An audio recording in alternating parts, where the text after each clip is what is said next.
جو بندوبست رب کرتا ہے. آزمائش آ جاتی ہے, بڑے بڑوں پہ آ جاتی ہے, لیکن بعض اوقات بڑی تکلیف ہوتی ہے جب اس بندے کو لوگ کٹہرے میں کھڑا کر دیں جس کا جرم ہی کوئی نہیں, اس شخص سے لوگ سوال جواب شروع کر دیں جس بیچارے کے خیال میں بھی وہ بات نہیں. پھر وہاں وضاحتیں دینا, نہ کردہ گناہوں کی وضاحتیں دینا, یہ بڑا بوجھ بنتا ہے, بڑی تکلیف ہوتی, اور لوگ کرتے ہیں یہ کام. پھر اللہ تعالیٰ جب بندوبست فرمائے, صحیح بخاری میں حضرت جریج کا ذکر فرمایا.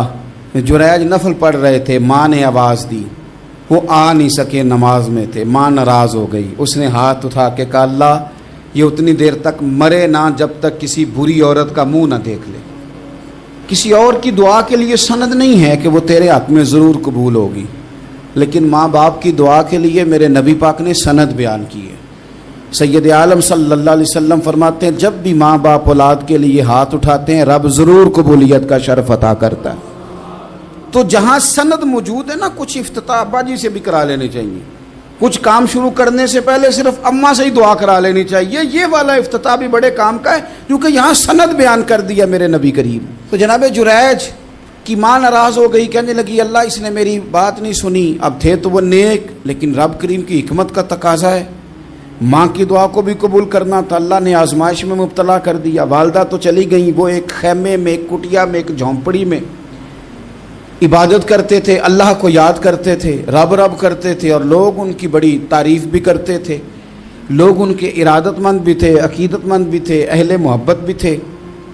ایک عورت آ گئی, بس وہ اللہ کی حکمت پوری ہونی تھی. اس نے آ کے پہلے تو انہیں اپنی طرف مائل کرنا چاہا, جب نہ مائل ہوئے تو الزام لگا دیا. یہ ہمارے دور کا تقاضا ہے, لوگ پہلے آپ کو اپنے حق میں قائل کرتے ہیں, اپنی فرما برداری میں لانا چاہتے ہیں. اگر آپ نہیں آتے تو پھر وہ آپ کو مجرم قرار دے دیتے ہیں, یا میرے ساتھ چل ورنہ پھر میں تیرے خلاف پراپوگنڈا کروں گا. دو ہی باتیں. پہلے اس نے قائل کیا, جب جناب جنید قائل نہ ہوئے تو اس نے قریب ایک چرواہا تھا, اس چرواہے کے ساتھ جا کے منہ کالا کیا. مقررہ وقت پہ بچہ پیدا ہو گیا. لوگوں نے کہا کس کا ہے؟ کہنے لگی اس خانقاہ میں, اس حجرے میں عبادت کرنے والے کا ہے. اگر کسی دیندار پر ذرا سا بھی الزام لگ جائے تو آپ یقین کریں کہ بڑے بڑے خوفناک لوگ بھی نیک ہو جاتے ہیں.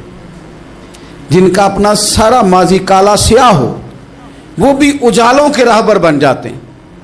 جن کی اپنی زبانیں ساری زندگی آلودہ رہی ہوں وہ بھی بڑے بڑے اعلیٰ سچ بولنے لگتے ہیں.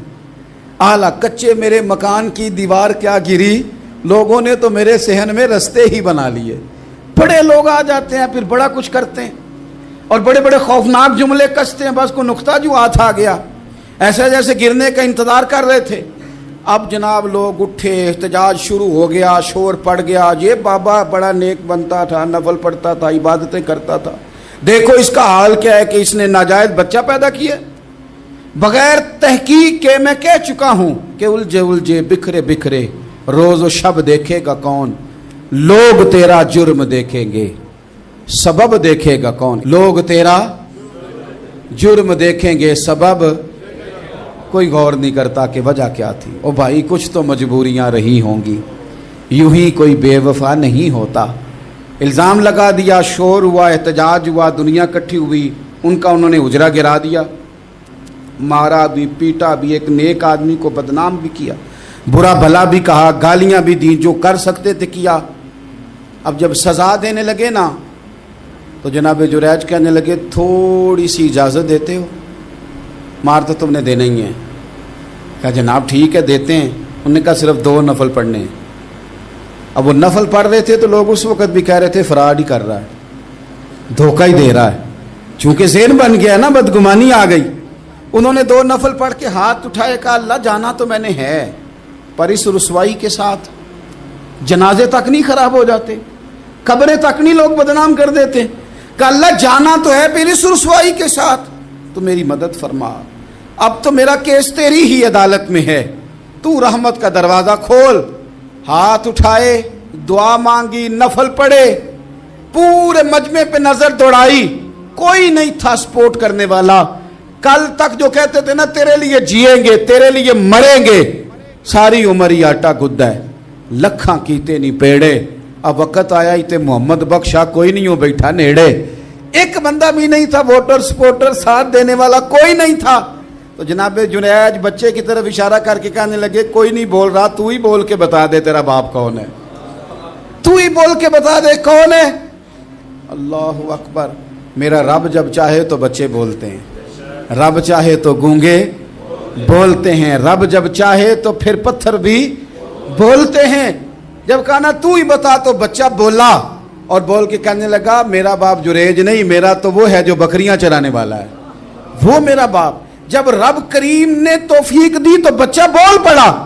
جب رب بندوبست کرتا ہے کسی کی عزت کی حفاظت کا تو پھر کوئی اسے رسوا کر سکتا. یاد رکھنا جب رب محافظ ہو تو پھر لوگوں کا پراپوگنڈا وہاں کچھ کر سکتا.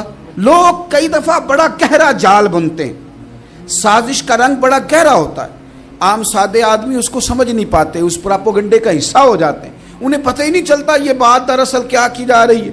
یہ کتنی گہری حسد کی آگ ہے جس کو لوگ بغض کے ساتھ ہوا دے رہے ہیں، اپنی عداوت کے ساتھ اس کو زیادہ جلا رہے ہیں. حضرت سیدنا عائشہ صدیقہ رضی اللہ تعالیٰ عنہ بیان کرتی ہیں، اور لطف کی بات یہ بھی بخاری میں موجود ہے.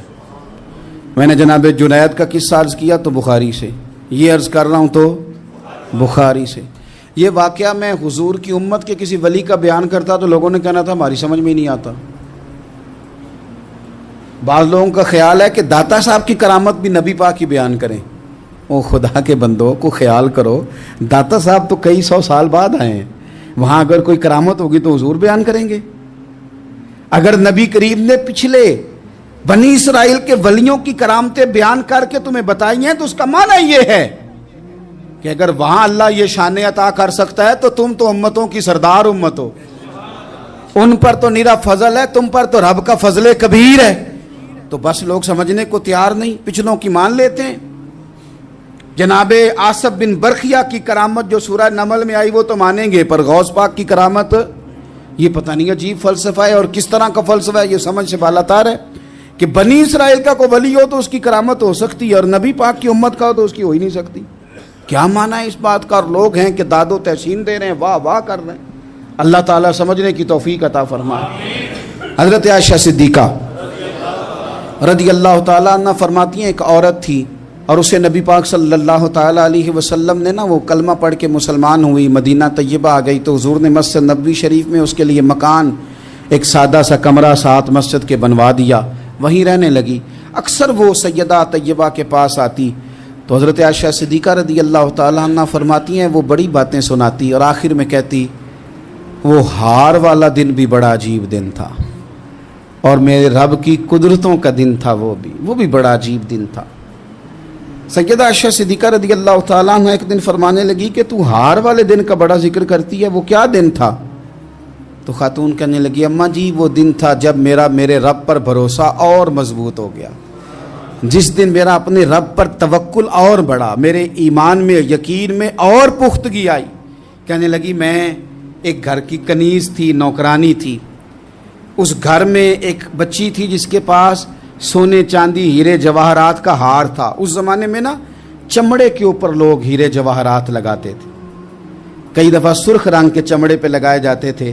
وہ بچی پہنتی تھی تو کہتی ہوں بچی کے اس نے اتار کے رکھا یا اس سے گرا وہ ہار تو چیل اسے اٹھا کے لے گئی گوشت سمجھ کے اور میرے سامنے اٹھا کے لے گئی. گھر والوں نے مجھ سے پوچھا، یہ بخاری میں موجود ہے، گھر والوں نے پوچھا مجھ سے کہ وہ ہار کہاں ہے تو میں نے کہا چیل اٹھا کے لے گئی. گھر میں کچھ چوری ہو جائے تو سب سے پہلا الزام کس پہ لگتا ہے؟ ملازمین پہ. کہتے انہوں نے مجھے بڑا مارا، بڑی تکلیف تھی، حتیٰ کہ میری شرمگاہ تک کی تلاشی لی، میری عزت اتنی خراب کی میں بتا نہیں سکتی. میں نے اپنی زندگی میں ایک واقعہ دیکھا، ایک امیر گھر میں چوری ہو گئی، ملازم کو اتنا مارا کہ وہ چارپائی پہ پڑ گیا. پولیس والوں سے اتنی مار پروائی گئی کہ وہ بیچارہ چارپائی پہ پڑ گیا اور پھر وہ اتنا بیمار ہوا اور کچھ دنوں کے بعد پتہ چل گیا کہ چور تو اپنا بیٹا ہے ان کا. پھر اس کا انتقال ہو گیا. اب وہ سیٹھ صاحب اور گھر والے آ کے نا مرنے والے کے کان میں معافیاں مانگ رہے ہیں، کان میں. تو میں نے ان سے پھر کہا تھا کہ یہ تو اب چلا گیا ہے، تمہارا زور چلتا تھا نا، تو تم نے قانون خریدا اور تم نے اسے جتنا ہو سکا تم نے اسے مار پڑوائی، تمہارے پاس جو عدالتیں تھیں تم نے وہاں کارروائی کی، اب ایک عدالت قیامت کے دن لگے گی۔ یہ کمزور تھا نا، کچھ کر نہیں سکا۔ میرے نبی پاک صلی اللہ علیہ وسلم نے فرمایا سن لو، اگر سینگ والی بکری نے بغیر سینگ والی بکری کو تکلیف دی ہوگی نا تو قیامت کے دن اسے بھی بدلہ دینا پڑے گا کہ تیرے پاس سینگ تھے اور تو نے اسے مارا تھا۔ وہ خاتون عرض کرتی ہے سیدہ عائشہ کی خدمت میں کہ مجھے بڑا مارا، مجھے تکلیف دی، میں کہہ رہی تھی کہ میرے سامنے چیل لے گئی ہے پر وہ نہیں مان رہے تھے، اماں جی انہوں نے مجھے بڑا مارا۔ حضرت عائشہ صدیقہ کہتی ہیں پھر کیا ہوا؟ کہنے لگی اماں جی جب کوئی میرا مددگار نہ رہا، مجھے تکلیف دے رہے تھے، رسوا کر رہے تھے، تو میں نے اپنے رب سے مدد چاہی، میرے رب کی طرف میں نے توجہ کی، میں نے کہا مالک اب تو ہی میرا مددگار ہے۔